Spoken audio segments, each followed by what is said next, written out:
So I, 30 male, run a home security company that's been growing for a few years now.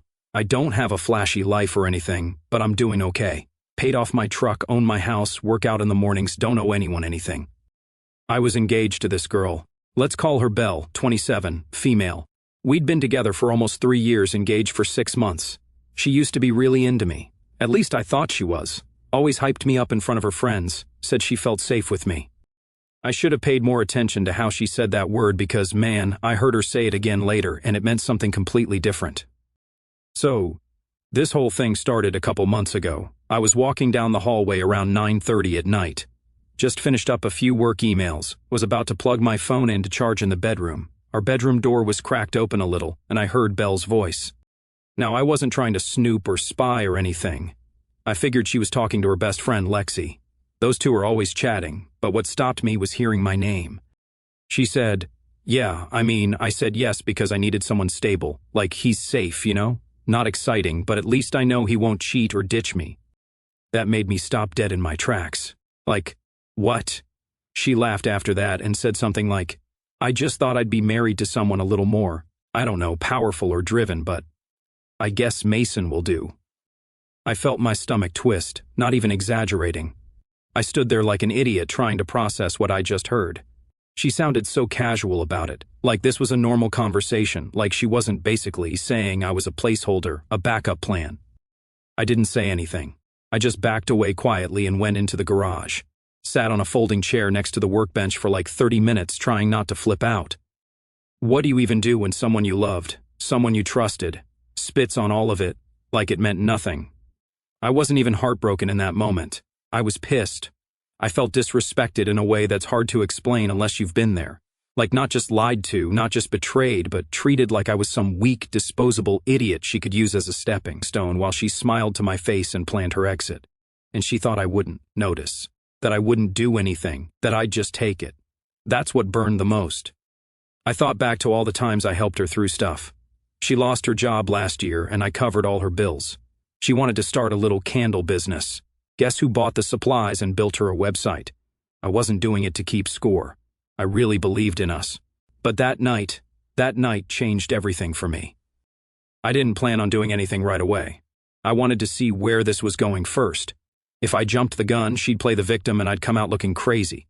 But if I waited, if I really gathered everything, I could walk away clean. No drama, no lies. The next morning, she was acting totally normal. Hugged me, made a smoothie, asked if I wanted to do sushi that weekend, like she hadn't just downgraded me behind my back. I played along, said everything was fine, but inside I was already checking out. I started watching her closer, not in a creepy way, just more alert. She was always on her phone now, always flipping its screen down, getting texts late at night. When I asked who she was talking to, she'd say just Lexi or just a friend from work. I didn't believe her, but I didn't let her know that yet. I started noticing patterns too, like how she'd take forever in the bathroom, or leave the room to answer a call and come back with this weird smile on her face. Little things that normally wouldn't matter. But now they felt like clues. And the way she looked at me, it was different. She wasn't as affectionate. I'd go in for a kiss and she'd kind of turn it into a cheek thing. I tried brushing it off, telling myself maybe she was stressed or tired, but deep down I knew. So I did what any dude in my position would do. I started collecting info, not like hacking or anything wild, just keeping my eyes open. I made sure our shared iCloud accounts were still synced, checked which devices were active, noticed that she had another device connected that I didn't recognize, an old iPhone maybe. I asked her about it once. She shrugged and said it was an old backup phone she used for music at the gym. Nothing important, she said, but I clocked it, I remembered it. That's when Lexi came into the picture. A few days after all this started, Lexi messaged me, totally random. She said, "Hey, do you have time to talk about something?" Now, Lexi's never messaged me before, unless it was group plans or birthday stuff. This felt different. I said, "Sure." And we met up that evening, just coffee at a local spot, no big deal. Lexi looked nervous, like she wanted to say something but wasn't sure if she should. I asked her if everything was okay. Then she said something that made my stomach drop again. I don't want to get in the middle, but Belle's been talking to other guys. I've seen the messages. I told her it was wrong. She's planning to leave soon, but she's trying to make you look like the problem. I just stared at her. She kept going. She has a second phone. She's been posting on a fake Instagram account about you, saying you're distant, that you ignore her. She's building a case, so when she leaves, people will feel bad for her. I didn't say anything, just nodded slowly. Then Lexi said, "I'm sorry, I didn't know she'd go this far." I thanked her, paid for her coffee. Then I went home and stared at Belle while she watched some reality show like nothing was happening. She had no idea I knew, but I did. And I wasn't about to let her win. I didn't sleep that night, not because I was heartbroken or anything like that. I was pissed. Not yelling, punch the wall kind of pissed. More like that cold, quiet kind where everything just clicks and your brain goes into overdrive. I lay in bed next to Belle while she scrolled through her phone like always, laughing at memes or whatever. Meanwhile, I'm replaying everything Lexi told me, every excuse Belle ever gave, every weird shift in how she looked at me lately. All of it just started lining up. I started keeping notes. Literally opened a new folder on my phone and logged dates, times, things she said, things I saw. Not to be obsessive, but because I knew if this turned into some twisted breakup where she tried to make me look bad, I needed receipts. I wasn't going to be one of those guys people whisper about like, yeah, apparently he cheated or he didn't treat her right. Nah, not letting that happen.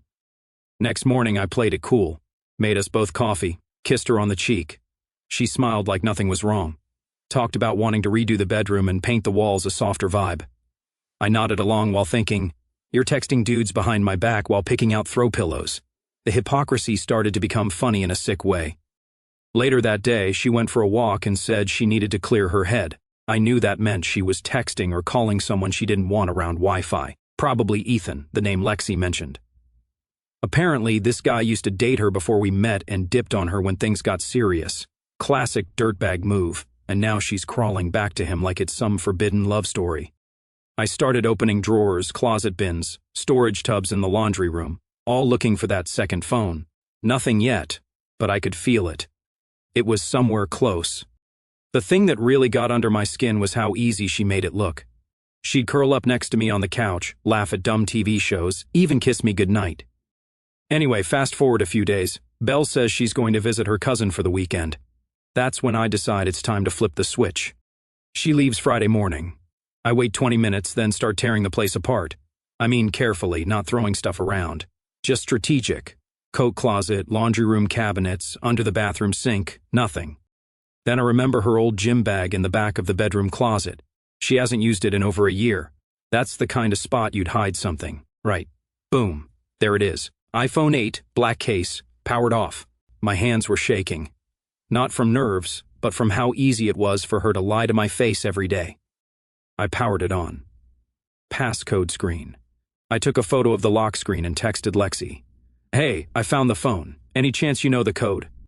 She replied like 10 seconds later. It's probably 4731.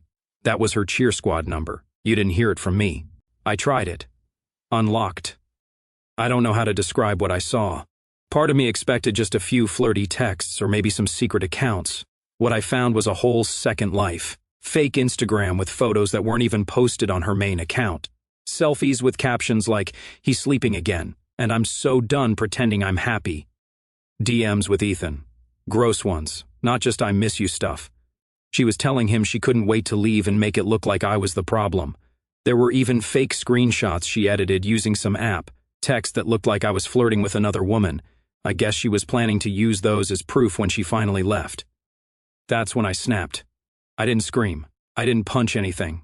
I just started packing every piece of her stuff, every shirt, bag, framed picture, into garbage bags and boxes, took them out to the driveway, lined them up like a yard sale from hell. Then I texted her, your stuff's outside. Come get it before the sprinklers come on. She tried calling immediately. I ignored it. One call turned into 2, then 5, then 12. The texts came next. Mason, what the hell is going on? Why are you doing this? Please talk to me. I don't understand. I didn't reply. I just sat on the porch, arms crossed, watching the sun go down, waiting to see if she'd actually show up. I had the trash bags lined up in a row like a little art exhibit of her fake life. Suitcases, makeup case, that dumb candle-making kit she used once and left in the closet. She didn't show that night. She came the next day, pulled up in her cousin's car like this was some dramatic rescue mission. She stepped out and froze the second she saw it. her entire world in garbage bags and storage bins. And I swear the look on her face wasn't even sadness. It was shock. Like she couldn't believe I actually did it, that I actually kicked her out. She walked up all fake calm, arms crossed, acting like she was confused. "Mason, what the hell is this? What are you doing?"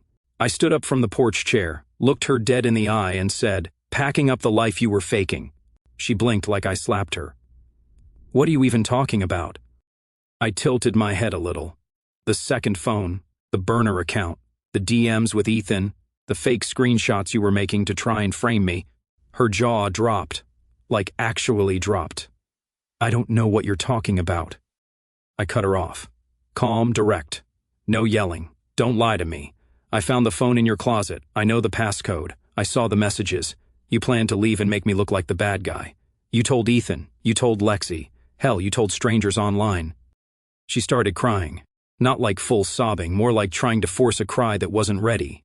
"That's not true, Mason. It's not what it looks like. I was feeling confused, lost. I wasn't going to do anything." I shook my head. "You were already doing it.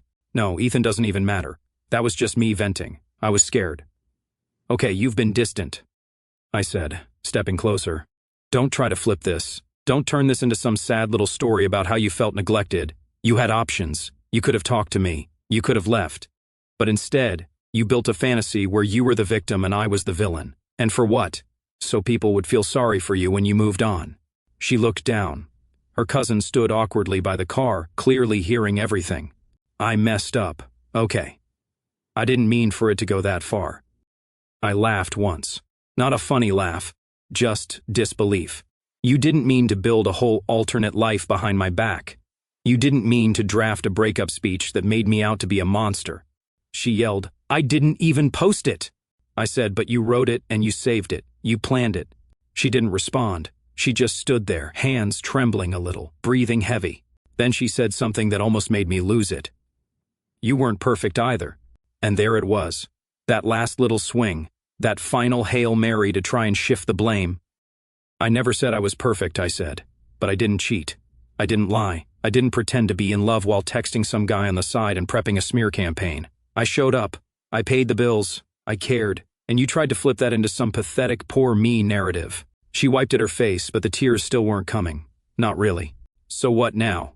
You're just done?" I said, "Yeah, I'm done. You've been mentally checked out for months. I'm just making it official." She said, "Can we talk about this? Just us?" I looked at her. Really looked at her and said, "You had months to talk to me. You chose lies. You chose drama. You chose Ethan." She yelled, "I don't even talk to him anymore." I raised an eyebrow. Wow, already. That one stung. She flinched. I pointed toward the bags. "Take your stuff, get out of my driveway, and don't ever show up here again."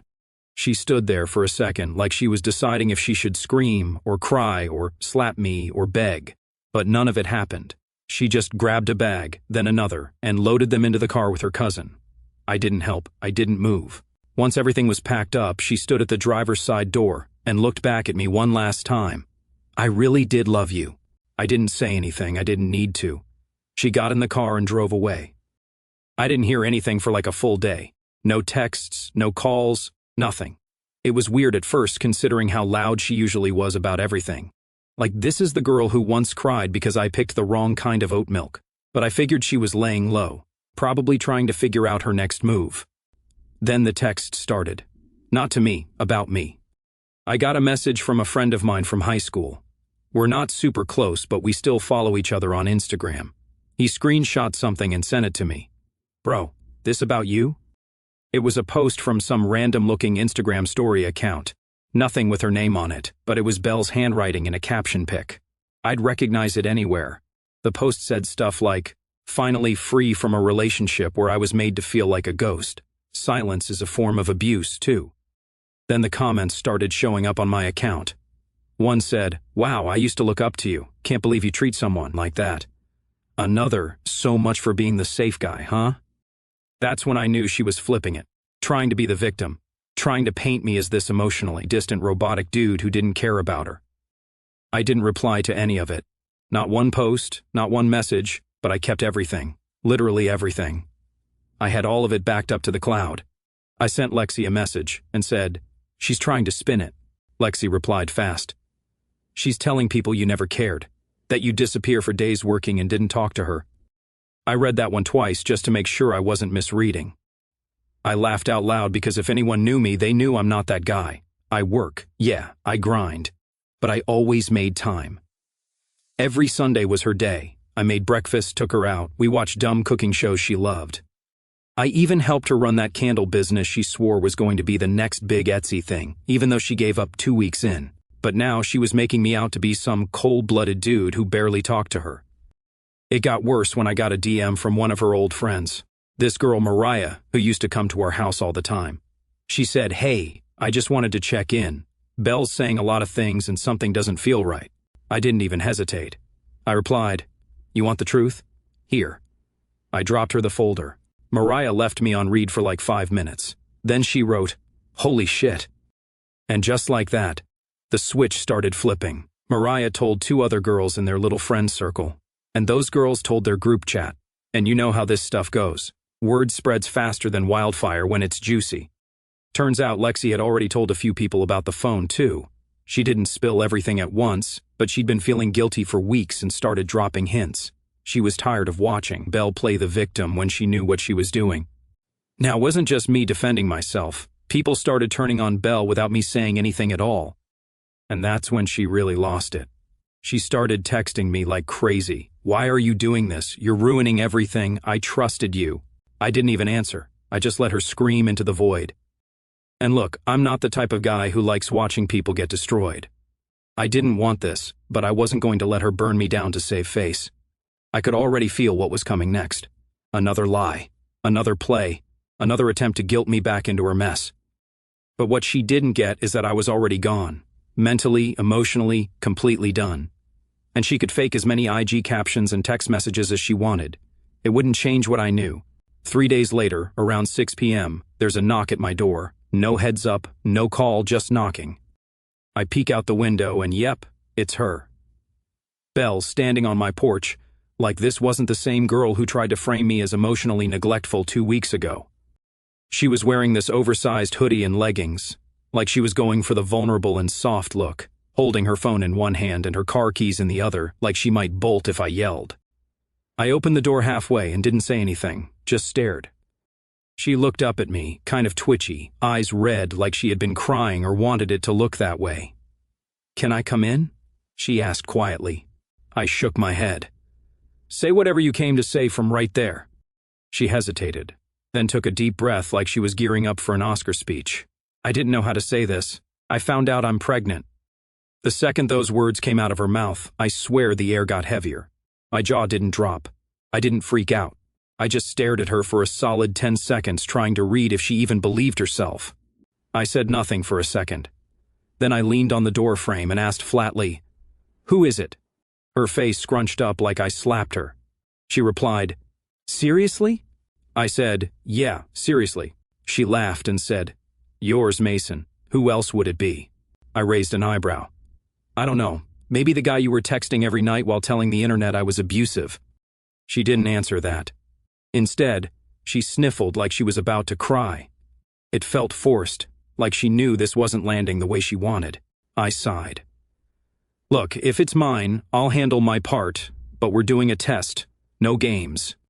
That clearly wasn't the reaction she came for. She flinched and looked down like I just kicked a puppy.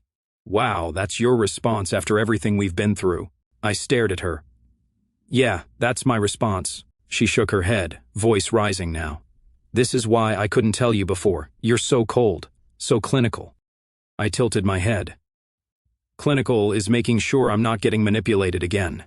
Clinical is protecting myself from the same person who built a whole fake story just to avoid looking like the bad guy. She yelled, "I'm telling you the truth," I said, "and I'm asking for a test. That's how truth works, right? We verify it." She stood there with her mouth half open like she wanted to scream but didn't know what to scream about. Like she was mad that I wasn't falling apart or begging her to stay or saying something like, "Let's work through this." I wasn't, because I was done. "You can go now," I said. Her face hardened. "You're not even going to ask if I'm okay?" I simply said, "You didn't ask if I was okay when you were planning to trash my name and leave. You don't get to play the sympathy card now. She started saying something else, but I was already closing the door. Didn't slam it, didn't curse. Just shut it slow and locked it. I stood behind it for a second, not mad, just still. Like this was the final thing. This was the last trick, the last button to push. And she pushed it, and it didn't work. She texted me a few times a few hours later. You really don't believe me? I never lied about this. You're heartless. I didn't respond to any of them. Just muted the thread. A few days later, nothing. No update, no mention of doctor visits, no dates, no proof. The pregnancy storyline faded out like it never existed. And that's when I knew it was just another play. She wasn't pregnant. She was desperate. She thought showing up at my door with that card in her hand would pull me back in, make me feel guilty, make me question myself again. It didn't. I didn't react how she wanted. I didn't blow up. I didn't comfort her. I didn't get sucked back in. And when she saw she had no power left, she walked away. Then I got a text from Lexi. She told Mariah she might not keep it. I wrote back, I thought she just found out yesterday. She replied, yeah, she's slipping. I don't even think she knows what her story is anymore. Just another attempt to get attention and sympathy now that everyone was slowly starting to realize she was full of crap. Meanwhile, Lexi and I were still talking here and there. Not in a romantic way or anything like that, just casual check-ins. But every time we talked, I started noticing how easy it was to be around her. She didn't lie, didn't twist things. She didn't make everything about herself. It was peaceful. One night she said something like, it's crazy how someone can take a good guy and convince people he's the villain. And that stuck with me because that was exactly what Belle was trying to do from the jump. Anyway, things were quiet for a bit. I stayed focused on work, kept to myself, did what I had to do. No drama until Lexi messaged me again. You're going to love this. She sent me a screenshot from someone's Instagram story. It was Ethan. His story said something like, some girls don't want to be loved, they just want attention. Apparently, Ethan cheated on her within like a week of her moving in and even kicked her out during a fight. She bounced between her cousin's place and a friend's apartment, but no one really wanted her there for long. One of her old TO workers even DM'd me like, yo, I'm sorry for believing her at first. It's all coming out now. She's been telling different stories to different people and getting caught. She tried blaming Lexi next. Said Lexi was jealous and trying to break us up. Classic. But by then, Lexi had already shared everything. Belle had nothing left to twist. And now she was back at square one. No job, no man, no one buying her stories. Me, I was fine. Tired, but fine. Still got my house. My company's doing better than ever. My reputation's still solid because I never took the bait. I never threw dirt. I just let her bury herself. I didn't plan to run into her again. Not like this. It was just a regular afternoon. I'd texted Lexi earlier, asked if she wanted to grab coffee. She said yes without hesitation. We didn't overthink it. Just two people who'd been through the same storm, sitting outside on a sunny day at our usual cafe spot. Lexi was sipping on her iced tea, scrolling through her phone. She laughed at a video her niece sent her, something with a dog doing laps in a baby pool. I don't even remember the details. I just remember the sound of her laughing. It was the first time in weeks that I felt like I could breathe without checking over my shoulder. No anxiety, no second guessing, just peace. Her face changed mid-laugh. Her eyes didn't move back to me. They stayed locked on something over my shoulder. Her smile faded in slow motion. Not panic, just cold. I turned around, and there she was, Belle, standing just inside the cafe entrance like she had been summoned from hell for one final act. Hair freshly curled. A little too much makeup, clothes trying too hard to say effortless. But the energy wasn't matching. Her body was stiff, like she wasn't sure whether to charge forward or spin around and leave. But once our eyes met, she didn't leave. She walked straight toward us, like she had every right to be there, like she hadn't tried to destroy my name, lie about a pregnancy, and beg people online to pity her. Like this was still her story, and she was here to reclaim the script.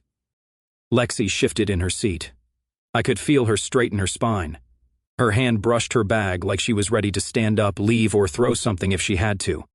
I reached over and lightly touched her arm, just enough to say, wait, it's fine, I muttered under my breath. Let her say whatever she's here to say. Belle didn't even look at Lexi at first, didn't acknowledge her presence at all. She walked right up to our table like Lexi was a prop in the scene and not a person. Her arms were crossed, lips tight, and her eyes had that watery gloss like she was trying to cry on cue but couldn't quite summon the tears fast enough. "You're seriously sitting here with her after everything?" she asked, her voice sharp but low. She was trying not to cause a scene, but her volume was climbing with each word. I leaned back in my chair, calm as ever. "Good to see you too, Belle." She looked like she didn't know whether to scream or throw something. "You think this is funny?" she snapped. I smiled. Not a big one. Just enough to let her know I wasn't playing her game anymore. "Yes." Lexi didn't say a word yet, but I could feel the heat building under her silence. Her jaw was locked, fingers gripping the edge of her drink, but her face controlled, unbothered. "You manipulated her," Belle spat, finally whipping around to face Lexi. "You wanted him the whole time. Don't think I didn't notice. You pretended to be my friend while creeping on my fiancé." That did it. Lexi didn't yell, didn't flinch. She just set her cup down slowly and looked up. "You know that's not true," she said, voice calm but razor sharp. "You lied to me too. You used me to help you lie to everyone else. I didn't want him then, but I sure as hell don't feel bad about sitting here now." Belle's entire face changed, her mouth twisted, eyes wide. That cracked version of her, trying to hold it together but losing grip by the second. That polished little mask she wore in front of others, the confident, untouchable girl she always presented herself as, shattered right there on the sidewalk. "You're disgusting," she hissed. "Both of you." I didn't raise my voice. I just stared at her flat and cold. "You're embarrassed. That's all this is. You thought everyone would believe your story, but for once people actually know the truth." She stepped back a little like I'd physically shoved her. Her face was stuck between rage and disbelief. "I hope you both rot," she spat. I looked her straight in the eye and said the one line I knew would stick with her forever. "I already did when I was with you." She stood there for a second, frozen, searching my face like there was still a chance I'd take it back. Like if she waited long enough, maybe I'd flinch, or break, or apologize. I didn't. She turned and stormed off without another word, heels clacking too loud on the pavement, drawing stares from two nearby tables. Lexi and I sat in silence after that. For a few seconds, neither of us moved. I thought Lexi might crack a joke, something about soap operas or how Belle always did love making an entrance, but she didn't. She just looked at me quietly, serious. "You okay?" she asked softly. I nodded. Yeah, I really am." And for the first time in a long time, it felt like I wasn't surviving anymore. I was finally living. You'd think it's time to move on, right? Nope. Instead, she decided to bring the mess directly to my job. 2 days later, I had a meeting with a new residential client. Big install, high-end security system, full custom setup. We were mid-demo in the office when I saw a figure through the front window. Did a double take. It was Belle. She wasn't crying, wasn't faking sadness this time. She looked angry, like the lies weren't working fast enough and she was ready to blow it all up. I told the client, "Give me 2 seconds," and stepped outside. She walked right up to me like she had something important to say, but she wasn't talking. She was looking through me. Her mouth was tight, eyes wide. "You're ruining my life," she snapped. I raised an eyebrow. "Pretty sure you did that yourself," she yelled. "You told people about the second phone, about Ethan, about everything. I trusted you." I said, arms crossed, "You faked screenshots to make me look like a cheater. You tried to flip our breakup into a sympathy campaign. Then you sent your friends to trash my business." She said, "Because you embarrassed me first." That was it. I lost it, but not by yelling. I just stepped aside and said, "You want to embarrass yourself worse? Come inside." She hesitated, then followed me. We stepped back into the office. My tech guy, Oliver, was there plus the client. I looked at Belle and said, "You want to clear the air? Cool, let's do that."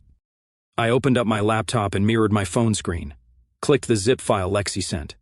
Up came chat logs, proof of Belle admitting she was lying, the post drafts, the fake reviews. Oliver stood frozen. The client just blinked like she stepped into a movie halfway through.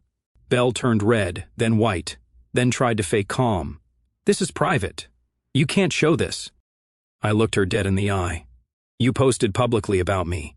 You had no issue dragging my name for likes and pity. So now this is me showing the truth." She turned on her heel and stormed out without another word. Oliver turned and said, "Holy shit." The client said, You handled that better than I would have. I just nodded. I didn't even feel triumphant. I felt done. Fast forward a couple weeks. Business booming. That same client still signed the deal. Even referred me to 2 neighbors. Said something like, "If you handled that without flinching, I'd trust you with my security." Lexi and I are still seeing each other slowly.